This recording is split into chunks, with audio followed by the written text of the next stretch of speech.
I'm going to read a piece by David Zamaret. I've never met David. I don't know who David is, but I don't actually agree with what I'm reading, but I think it's important that everyone hears each other's opinions, and so I agreed to read this piece. In September of 2005, I set out to explore the world. I had finished my undergrad degree the previous April, and I was determined to see as much as I could. After nearly 4 months and 24 countries in Europe, I flew from Athens, Greece to Ben Gurion Airport just outside of Tel Aviv. This time I added a city which I had never visited in any of my previous trips to the Holy Land, Hebron. When I got to Israel, I Googled tours of Hebron and came across the website of the Jewish community of Hebron. I called them up and booked a tour. I met up with the others who signed up for the English tour at a hotel in Jerusalem. When we all boarded the bus, the tour guide, a charismatic rabbi originally from New Jersey, asked us if we were all comfortable. But before we could respond, he answered, "When you have 60 Jews in a bus, not everybody is comfortable. Someone is always too cold, too hot, too cramped, etc." We all got a good laugh out of that one. When we got to Hebron, we went to a building that was a Jewish-run hospital for both Jews and Arabs until 1929. In late August 1929, there was a massacre perpetrated against the Jewish community there by Arabs who were incited by false rumors.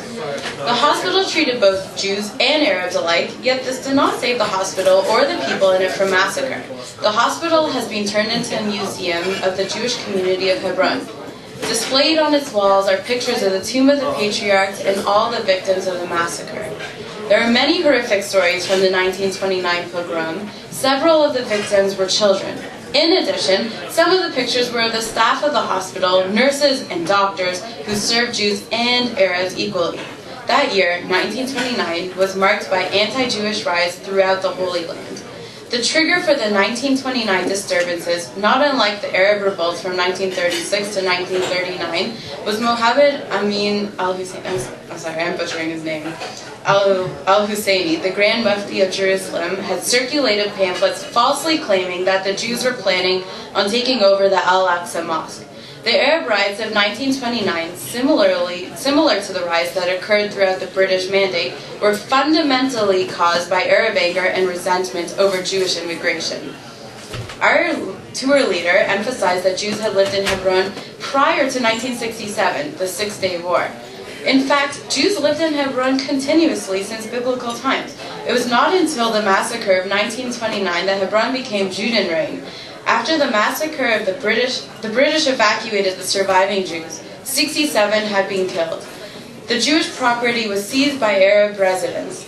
It was only after 1967, when Israel gained control of the West Bank, Judea and Samaria, that Jews returned to Hebron. After the museum, we went to the homes of several Jews who lived in Hebron. These people lived in constant fear of snipers. There were signs commemorating a young Jewish baby girl who was shot and killed in 2001. What struck me about these residents was their resilience and determination. They are committed to a Jewish presence in the second holiest city in Judaism and determined not to share the fate of the 1929 Hebron Jews, particularly now that there is a Jewish army protecting them. The last stop in the tour was the tomb of the patriarchs. This site is holy to Jews, Muslims, and Christians alike. It is the supposed resting place of Abraham, Sarah, Isaac, Rebekah, Jacob, and Leah. Today, Jews are allowed to visit and pray at the site. During Jordanian rule 1948 to 1967, Jews were barred from the tomb of the patriarchs. However, the majority of the site, 81%, is under the control of the Waqf, Islamic Trust.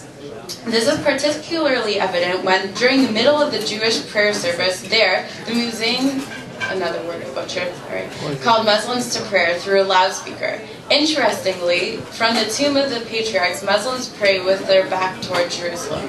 Hebron, along with Jerusalem, Sfat, and Tiberias, make up the 4 holy cities to Judaism. Hebron was the capital of Israel before King David moved to Jerusalem. It is located in the middle of Judea, southern West Bank. This region, along with Samaria, northern West Bank, contains much history and religious significance. It was the Jewish heartland of Israel prior to the Jews' expulsion by the Romans during the first 2 centuries of the Common Era. Judea and Samaria are now popularly known as the West Bank. In actuality, West Bank was originally a geographic term, meaning on the west bank of the Jordan River. Judea and Samaria, like the rest of Israel, have failed after the failed rebellions against the Romans, had their Jewish populations severely reduced and other peoples settled in the region. Currently, the Jewish communities of Judea and Samaria are known as Jewish settlements in the West Bank, and this often carries a very negative connotation. To separate Jews from Judea and Samaria is historically inaccurate and ignores the Jewish people's ties to their ancestral heartland.